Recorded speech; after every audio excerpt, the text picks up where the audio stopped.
If you want to have the best possible relationships, you better be doing some personal growth. You better be doing personal awareness. You better be checking in with what are your patterns, what are your tricky games, what are your control trips, what are your self-delusions or self-deceptions. I mean, what do you hide from yourself about yourself? What do you judge or fear?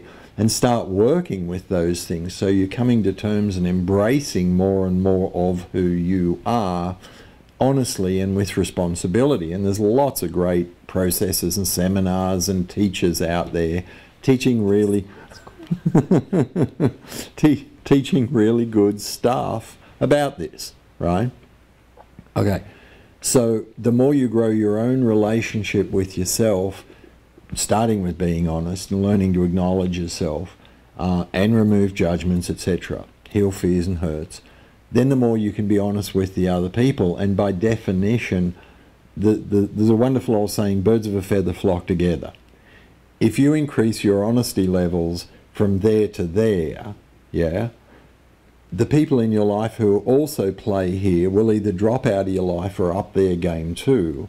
And you'll find there's people already playing at this level. Mm-hmm. And when you refine that and go for more quality in your life, guess what? There's already people playing at that level of personal integrity, personal responsibility, you know, honouring commitments and being honourable people, living honourable lives. Okay, or more honourable. So that's the second piece, is just the more honest you can be, by definition, the more you can create what you want because you're more in touch with what you want. What was the first piece again?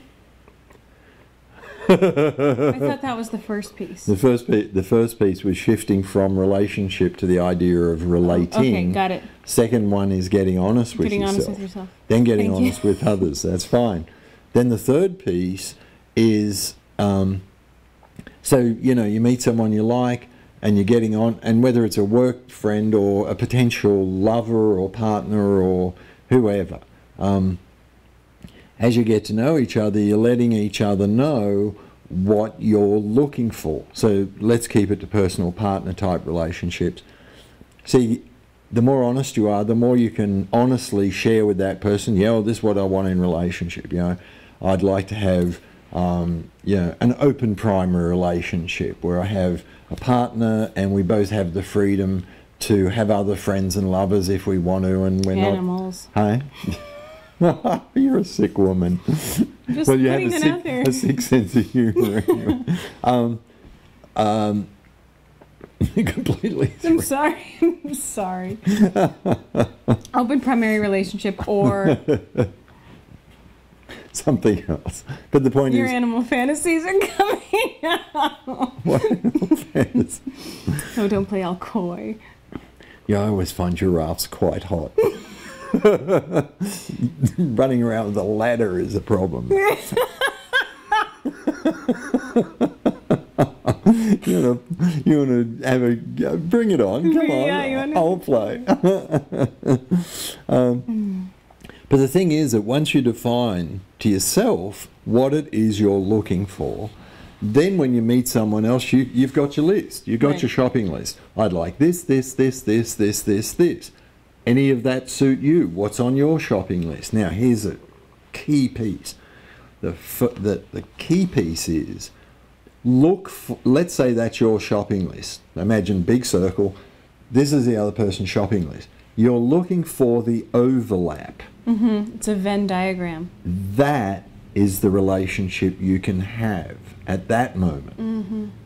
Yeah. One of the biggest rip-offs in our culture, our society about relationships, is that you're supposed to find the perfect partner who can satisfy all your needs, wants, and desires. It's bullshit. It's a lie. I've never seen it, even in the happiest couples. Yeah. All three of them.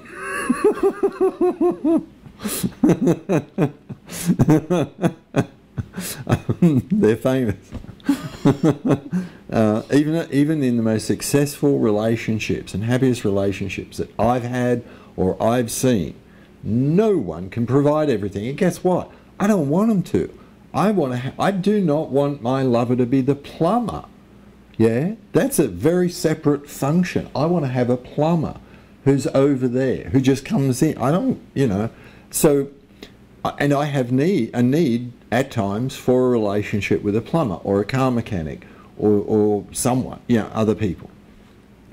So if we can get rid of that idea that everyone is going to supply, that one person is going to supply all my needs, wants and desires, if we can throw that lie out the window, then what we can do is look at what can we satisfy for each other, and if there's something on your list that I'm not interested in, get it somewhere else.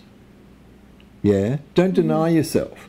Get that somewhere else. If I've got something on my list that you're not interested in, get it somewhere else. Yeah?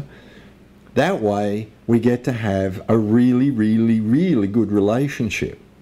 And whatever the other stuff is, we can also share. Oh, I went and hung out, you know. You might like dancing, and your lover hates dancing. So Saturday night, you go dancing, and your lover goes and does something they want to do, and then you get together, and you're saying, oh, I had a great night dancing. They say, that's fantastic. I had a great night, you know, going out, getting drunk with the boys, and at a titty bar, or whatever it is. It means that you have the opportunity to fulfill and have fulfilled all your needs, wants and desires, which tends to make people pretty happy. Mm-hmm. Yeah, and literally fulfilled. Yeah, they are filling full all their needs, wants and desires that they have at that moment as human beings, and they're in relating or creationship with someone who's providing a lot of those for them, mm-hmm. or with them, mm-hmm. and vice versa. The next piece is where it gets really interesting, into creationship. Even at that point of honesty, the trap is to then make that rigid, to make that an institution. But the people keep changing. People keep growing. You mightn't want to go dancing in 2 years' time. You might want to do something else. You might want to go find a giraffe somewhere.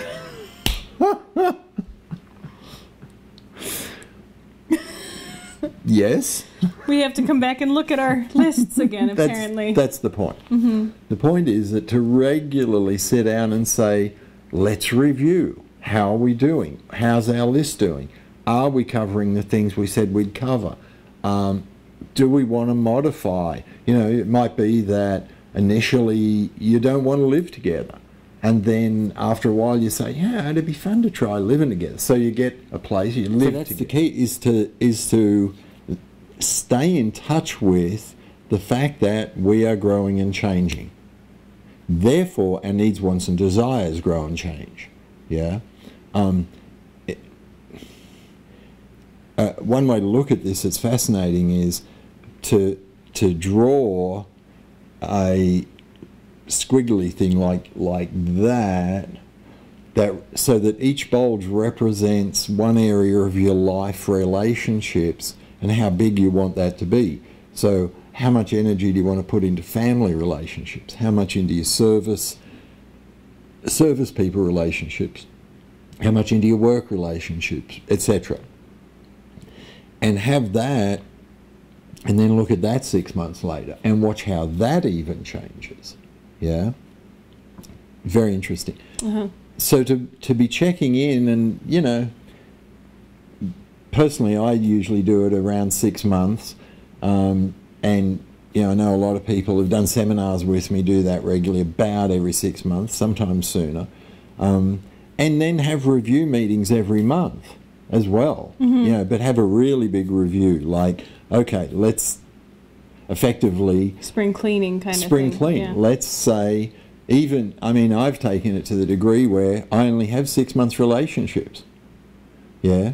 And I've been in very long-term relationships 6 months at a time. So every 6 months we sit down, the first thing we say is, do we want to keep this relating happening? Mm-hmm. Yes. Cool. What's that look like for you, for me? And we go through. Mm-hmm. And it might be we come up with exactly the same list as the last 6 months. Yeah? However, it's reminding us that this is what we still want. It's not just a habit. Yeah. And then the final thing, I think the final thing is to have it set up so you can both take risks together or individually with each other. So let's say, I don't know, it could be that it could be that you have had a monogamous relationship and you want to open it up and you're scared that if you suggest that your partner's going to freak out. Well, guess what? That might mean the relationship ending. It'll probably definitely mean changes, yeah? But here's the thing, relationships that are strong continue. If they've lost their impetus, if they've lost their energy, if you've outgrown each other or you have to go in different directions, let it go. It's not personal, yeah? And my experience is that with people who, well, with myself, but also with people who I've seen practice creationship, is that while they're in the relationships, they have very high quality. And if and when it's becoming obvious that it needs to end, they get to do that very healthily and usually end up and continue friends. So the relating changes from, let's say, living together lovers to not living together very good friends. Right. It sort of contributes to the redefining of what a successful relationship can be. That Absolutely. It doesn't have to be, you know, one that romantically lasts forever and ever Absolutely. and ever. Absolutely. And the truth is that people come together for very different reasons, yeah? And that include true love. And sometimes it's because they're needing to work through issues at that point in their life, or they're going through some transitions or whatever. There's a lot of reasons people come together, which is one of the reasons I love astrology, because it's easier to identify what's underlying those relationships. And just about every relationship comes with tests and lessons and challenges and obviously rewards. And if the people in it can't be honest with themselves and each other on a basis of creating quality and mutual support in a context of growth and change, then there's going to be problems, which is what happens mostly.